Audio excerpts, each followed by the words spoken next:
दुनिया भर से लाखों देखने और सुनने वालों को शहीद अरशद शरीफ का सलाम। नाज़रीन इकराम, इमरान खान का लॉन्ग मार्च इस वक्त दर्द सर बना हुआ है। उसने बड़े बड़ों की नींदें हराम करके रखती हैं।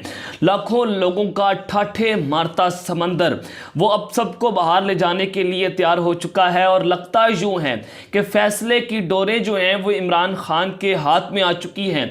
तो इस वक्त इस्लामाबाद में वज़ीर-ए-आज़म हाउस में बड़ी हलचल मची हुई है। रावलपिंडी में भी ज़लज़ले के झटके महसूस किए जा रहे हैं। तो अब तक की सबसे बड़ी ब्रेकिंग न्यूज़ मैं आपके सामने रखने जा रहा हूं, जो कि बड़ी इंपॉर्टेंट है। उसकी टाइमिंग बड़ी इंपॉर्टेंट है कि बिलाखिर बिल्ली जो है वो थैले से बाहर आ चुकी है। मरियम नवाज ने लंदन से बैठकर DGISI सिटिंग जो इस्टेब्लिशमेंट है, स्टेक होल्डर्स हैं जनाब, उनके खिलाफ जो प्रेस कॉन्फ्रेंस कर डाली है। उसने इस वक्त पाकिस्तान में पाकिस्तान मुस्लिम लीग नवाज के अंदर जो हलचल मचाई हुई है और मरियम नवाज कंफ्यूज लग रही थी कि उन्होंने प्रेस कॉन्फ्रेंस में बूट चाटने हैं या बूटों के खिलाफ प्रेस कॉन्फ्रेंस करनी है। तो इस वक्त पाकिस्तान में नई हलचल मची हुई है उस प्रेस कॉन्फ्रेंस के बाद, और नून लीग पर यह एक बहुत बड़ा बम चला दिया गया है और मरियम नवाज ने जनरल बाजवा पर भी तीर बरसा दिए हैं। जिसके बाद अगर मैं ये कहूं कि जनरल बाजवा बामुकाबला नवाज शरीफ, तो ये कहना भी गलत नहीं होगा। तो अब ये प्रेस कॉन्फ्रेंस जो है उसकी टाइमिंग बड़ी इंपॉर्टेंट है। आपने गौर करना है कि एक जानिब इमरान खान का लॉन्ग मार्च और दूसरी जानिब इमरान खान के बैक डोर मुज़ाकरात चल रहे थे, और उस सब के अंदर मरियम नवाज की ये प्रेस कॉन्फ्रेंस करना, बुकलाहट में आकर प्रेस कॉन्फ्रेंस करना, उसने सवालात खड़े कर दिए हैं। क्या हुकूमत का वक्त खत्म हो चुका है? दूसरी खबर पर जो आज हम बात करेंगे कि नए आर्मी चीफ की गुत्थियां सुलझना शुरू हो चुकी हैं। नए आर्मी चीफ या मार्शल लॉ, इस हवाले से बहुत बड़ा फैसला हो चुका है और जनरल फैज हमीद की दबंग एंट्री ने इस वक्त पूरी की पूरी PDM की नींदें हराम करके रखती हैं। अगला आर्मी चीफ कौन होगा, इस हवाले से बड़ा फैसला इस वक्त सामने आ चुका है। ये तमाम तफसीलात आपके सामने रखूंगा। और तीसरी खबर पर जो आज हम बात करेंगे कि ऐवान सदर में एक दफ़ा फिर से एक बहुत बड़ी मुलाकातों और राब्तों का इंकशाफ हो चुका है।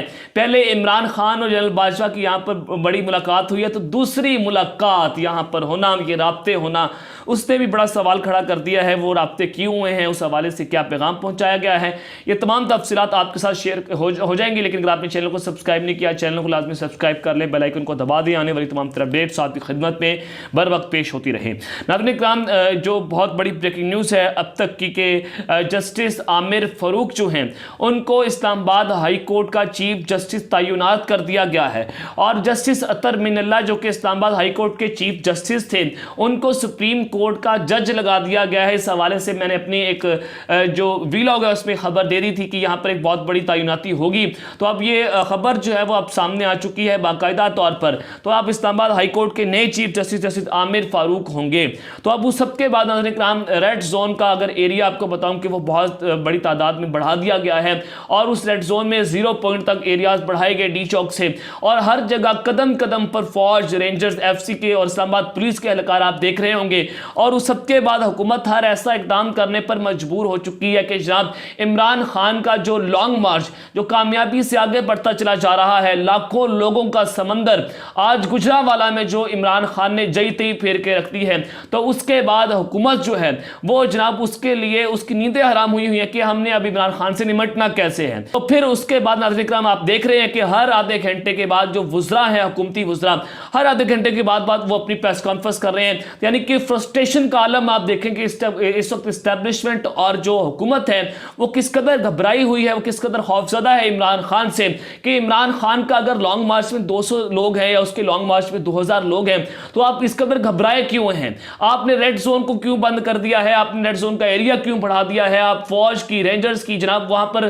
ट्रेनिंग्स क्यों दी जा रही है कि इमरान खान के लॉन्ग मार्च में ऐसे अवाम को कत्ल करना है, ऐसे अवाम को मारना है, और पूरे के पूरे इस्लामाबाद को फौजी छावनी में इस वक्त तब्दील क्यों किया हुआ है?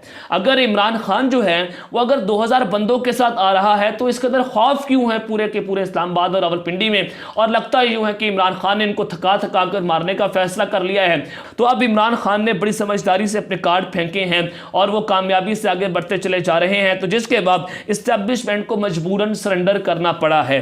तो अब जो इतलात हैं, जो ज़राए से हमें खबरें मिल रही हैं कि ऐवान सदर में बहुत बड़े राब्तों का इंकशाफ हुआ है। इससे पहले ऐवान सदर में एक मुलाकात हुई थी जनरल बाजवा और इमरान खान की, तो उसके अंदर भी मैंने आपको बता दिया था कि जनरल बाजवा किसी हद तक जो है वो इलेक्शन के लिए तैयार थे, लेकिन टेक्नोक्रेसी गवर्नमेंट के ऊपर बात हो रही थी, लेकिन इमरान खान ने उसको बुरी तरह से मुस्तरद कर दिया था।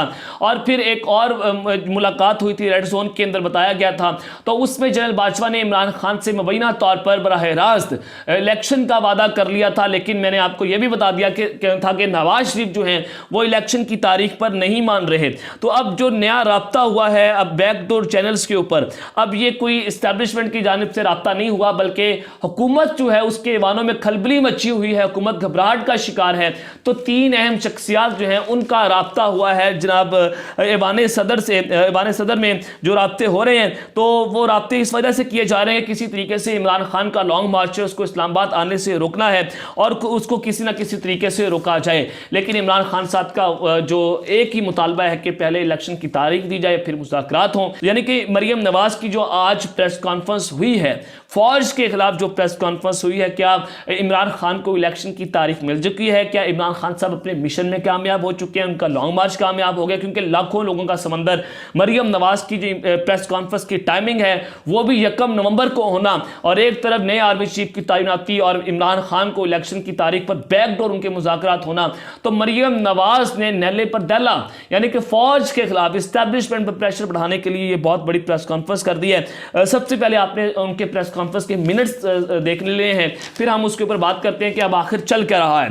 देखिए नाज़रीन, मरियम नवाज ने कहा कि जनाब इमरान खान के पास लॉन्ग मार्च का आखिरी कार्ड है और इमरान खान का साजिशी बयानिया जो है वो उन्होंने झूठ पर मबनी है। देखिए उन्होंने कहा कि इमरान खान लॉन्ग मार्च क्यों लेकर आए। मरियम नवाज ने यहाँ पर कहा कि इमरान खान नए आर्मी चीफ को मुतनाज़ा बनाना चाहते हैं और वो इलेक्शन की तारीख मांग रहे हैं, उनको इलेक्शन की तारीख नहीं मिल रही। यानी कि 2 वजूहात हैं मरियम नवाज के बकौल जिसके लिए इमरान खान इलेक्शन जो है वो लॉन्ग मार्च लेकर आए हैं कि एक नया आर्मी चीफ की फहरिस्त में एक बंदा शामिल है कि जब वो उसको नए इलेक्शन नहीं मिले, जनाब उसको असम्बलियां तहलील होती नजर नहीं आए, तो उसके कहने के ऊपर इमरान खान जो है वो लॉन्ग मार्च लेकर आए हैं। ये बहुत ज़्यादा इंपॉर्टेंट है। अब वो शख्स कौन है और फिर वो अब करने क्या जा रहा है, उसकी बड़ी दबंग एंट्री है।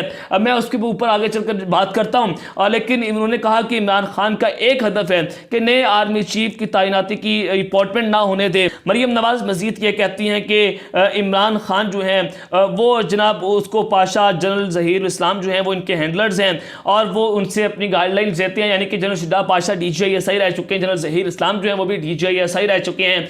तो ये किस तरह से मरियम नवाज जो हैं वो घबराहट में आकर जनरल DGISI के खिलाफ उनके नाम लेकर प्रेस कॉन्फ्रेंस कर रही थी। बेसिकली इशारे के नाम में ये बताया जा रहा था कि अगर हमारी हुकूमत को घर भेजा गया तो हम आपका नाम भी लेंगे, आपका नाम लेकर भी प्रेस कॉन्फ्रेंस करेंगे, और जनरल बाजवा आपका वक्त खत्म होता चला जा रहा है, हम आपका नाम लेकर भी प्रेस कॉन्फ्रेंस करेंगे। बेसिकली पैगाम जो है वो कहीं और पहुंचाया जा रहा था। उन्होंने कहा कि जैसे इमरान खान का लॉन्ग मार्च चल रहा है तो ऐसे लग रहा है कि जैसे इमरान खान ये लॉन्ग मार्च लेकर इस्लामाबाद नहीं आएंगे।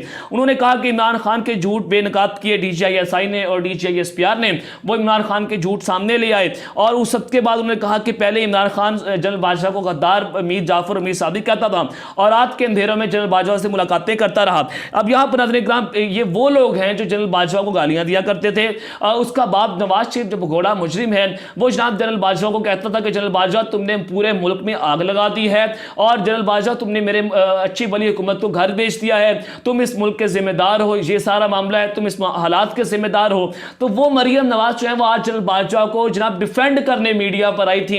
ये है जनाब भूटों की ताकत और ये है जनाब बूट पॉलिश करने का नतीजा, यानी कि किस कदर मरियम नवाज ने बूटों पर अपनी जुबान रख दी है। और नाज़रीन इमरान खान, उन्होंने कहा कि इमरान खान ने यह कहा कि मुझे इस्टेब्लिशमेंट ने बताया कि ये चोर है, तो उन्होंने कहा कि इस्टेब्लिशमेंट जो पर्ची दी वही पर्ची तुमने कौम को सुना दी। यानी कि एक तरफ तो भूत चाटे जा रहे हैं और दूसरी जानिब इस्टेब्लिशमेंट के खिलाफ ये प्रेस कॉन्फ्रेंस की जा रही है। अब नाम नहीं लिया जा रहा बल्कि पैगाम पहुंचाया जा रहा कि आने वाले दिनों में हम आपका नाम भी लेंगे। उन्होंने कहा कि नवाज शरीफ को NRO नहीं मिला, अब इमरान खान का वक्त खत्म हो चुका है और अभी मजीद सच जो है वो कौम के सामने आएगा। और फिर उस सबके बाद जो सबसे इंपॉर्टेंट उन्होंने कहा कि इमरान खान तुमने नवाज शरीफ को नाअहल करवाया, नवाज शरीफ को तुमने मुकाबले से बाहर निकाला, लेकिन नाज़रीन किराम इनकी आप सोच देखें, इनकी ये किस कदर इमरान खान के खिलाफ ये बावले हो चुके हैं। जब नवाज शरीफ जो है उनको नाअहल किया गया था, नवाज शरीफ के खिलाफ पैनामा पेपर आया था, तो उस वक्त इमरान खान जो है वो हुकूमत में नहीं था, इनकी अपनी हुकूमत थी, ये अपनी हुकूमत के अंदर नाअहल हुआ था, इदारे इनके नीचे थे, फौज जिनके नीचे थी, जो अदालतें हैं वो इनके अंडर थी। तो अगर इमरान खान की हुकूमत नहीं थी तो ये किनको कहा जा रहा है कि जनाब तुमने नवाज शरीफ को नाअहल करवाया था, कि जनाब ये इल्जामात किसके ऊपर लगाए जा रहे हैं, इसके ऊपर मरियम नवाज खुलकर सामने आए। जिस तरह से जनाब ये कहा करती थी कि जनाब वोट को इज्जत दो, तो यहां पर वोट को इज्जत दो नहीं बल्कि बूट को इज्जत दो का बयानिया बनाया जा रहा है। यानी कि इन्होंने ये भी कहा कि हमने इदारों पर तनकीद की, हमने सिर्फ गलतियों की इस्लाह की, लेकिन इमरान खान जो है वो इदारों पर तनकीद करता है, वो जनाब इनको मीर जाफर और मीर सादिक कहता है, इनको गद्दार कहता है। इमरान खान ने किसी का नाम लेकर किसी को मीर जाफर या मीर सादिक नहीं कहा, जनरल बाजवा का नाम नहीं लिया, वो जनाब न्यूट्रल कहते रहे, लेकिन उन्होंने नाम किसी का नहीं लिया। लेकिन यहां पर तो नवाज शरीफ जो है वो जनरल बाजवा का नाम लेकर उनको गद्दार कहते रहे, और इवन दो के मरियम नवाज जो है वो ये जो दहशतगर्दी है इसके पीछे वर्दी के नारे लगाती रही। क्या ये इस्लाह के लिए दहशतगर्दी कहा गया? क्या ये इस्लाह के लिए इन्होंने फौज को दहशतगर्द कहा? तो उस सब के बाद नाज़रीन किराम ये जो प्रेस कॉन्फ्रेंस हुई मरियम नवाज की जानिब से, इससे एक चीज़ वाज़ेह होती है कि जनाब जो ये घटिया और ख़तरनाक प्रेस कॉन्फ्रेंस है, ये लगता यूँ है कि हुकूमत के हाथ से गेम निकल रही है। हुकूमत को कहा जा रहा है कि जनाब आपका वक्त पूरा हो चुका है और हुकूमत बाहर जाने के लिए तैयार नहीं है। और उस सबके बाद यहाँ पर नाज़रीन किराम मैंने आपको बताया था, और फवाद चौधरी साहब ने भी ये खुलकर स्टेटमेंट दे दी कि एस्टैब्लिशमेंट जो है वो इलेक्शन करवाने के लिए तैयार है, लेकिन नवाज शरीफ जो है वो नहीं मान रहे। तो बिल्कुल इसी तरह से अगर एस्टैब्लिशमेंट जो है उसके साथ हुकूमत जो है वो इस तरह का काम करती है, तो इस्टेब्लिशमेंट डंडे के जोर पर हुकूमत घर भेजने के लिए पूरी तरह से वो एक्टिव हो चुकी है। और 15 नवंबर तक मुबैना तौर पर हमारे ज़राए के मुताबिक 15 नवंबर तक ये हुकूमत घर जा सकती है, और ये फर्स्ट हैंड इंफॉर्मेशन हुकूमत को मिल गई है। तो इसी वजह से लंदन से बैठकर ये एक प्रेस कॉन्फ्रेंस की गई और इस्टेब्लिशमेंट को, जनरल बाजवा को बताया गया कि अगर हमारी हुकूमत को घर भेज दिया गया तो जनाब हम आपका नाम लेकर प्रेस कॉन्फ्रेंस भी करेंगे। और नवाज शरीफ ने अपनी पार्टी को भी बता दिया है कि जनाब अगर आपकी हुकूमत का तख्ता उल्टा जाता है तो आपने नाम लेकर और इस्टेब्लिशमेंट पर प्रेशर बढ़ाना शुरू कर देना है। और अब आ जाए कि नए आर्मी चीफ की तैनाती माशाल्लाह, या फिर नया आर्मी चीफ, इस हवाले से वो खबर सामने आ चुकी है जिसका इंतजार था। जनरल फैज हमीद की एंट्री ने इस वक्त सबकी नींदें हराम करके रखती हैं। ये खबर मैं आपको एक बहुत बड़ी ब्रेकिंग न्यूज़ दे रहा हूं कि इमरजेंसी की बातें हो रही थी, मार्शल लॉ की बातें हो रही थी, तो ये तय हो चुका है, इसका फैसला हो चुका है कि मार्शल लॉ नहीं लगेगा बल्कि नया आर्मी चीफ आएगा, और जनरल बाजवा जो है वो एक्सटेंशन नहीं लेंगे। अब ये नया आर्मी चीफ कौन हो सकता है, इस हवाले से कौन सी समरी सामने आएगी, ये मेरे ज़राए के मुताबिक 6 नवंबर को नए आर्मी चीफ की तैनाती के हवाले से नोटिफिकेशन भी जारी हो जाएगा। लेकिन उस सब के बाद जो रऊफ क्लासरा हैं उन्होंने एक बहुत बड़ा इंकशाफ कर दिया है। फिर मैं आता हूं जनरल फैज की खबर के हवाले से जिस पर इस वक्त नया कट्टा खुल चुका है।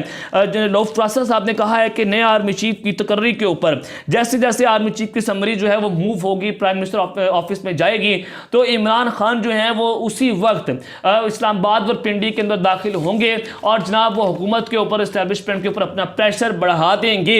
और यही बात जो है वो मरियम नवाज कर रही है कि वो आर्मी चीफ की फहरिस्त में शामिल है एक शख्स, यानी कि ये माजी के अंदर किसके ऊपर निशाने बनाते रहे, किसको तनकीद का निशाना बनाते रहे, माजी करीब की एक बहुत बड़ी ताकतवर शख्सियत, वो शख्स जो आर्मी चीफ की फहरिस्त में शामिल है, उसको ना इलेक्शन मिला और ना जनाब वो इमरान खान के लिए कामयाब हो सका और ना वो चीफ ऑफ आर्मी स्टाफ बन सकता है। तो अब इमरान खान को लॉन्ग मार्च करने का कहा गया है, तो इमरान खान लॉन्ग मार्च लेकर बाहर निकल आया है। तो इस तरह का प्रोपेगेंडा इमरान खान के खिलाफ किया जा रहा है, यानी कि अब ये साथ की जंग है और इमरान खान कामयाब होते हुए नजर आ रहे हैं। कुछ बहुत बड़ा हो सकता है, पाकिस्तान मुस्लिम नवाज के लिए बहुत बड़ा अपसेट भी हो सकता है कि कौन आर्मी चीफ आ सकता है, जिसको लेकर मरियम नवाज को भी प्रेस कॉन्फ्रेंस करना पड़ी है। और इमरान खान जो है वो लॉन्ग मार्च लेकर उसी वक्त जो है वो पिंडी और इस्लामाबाद में दाखिल हो जाएंगे।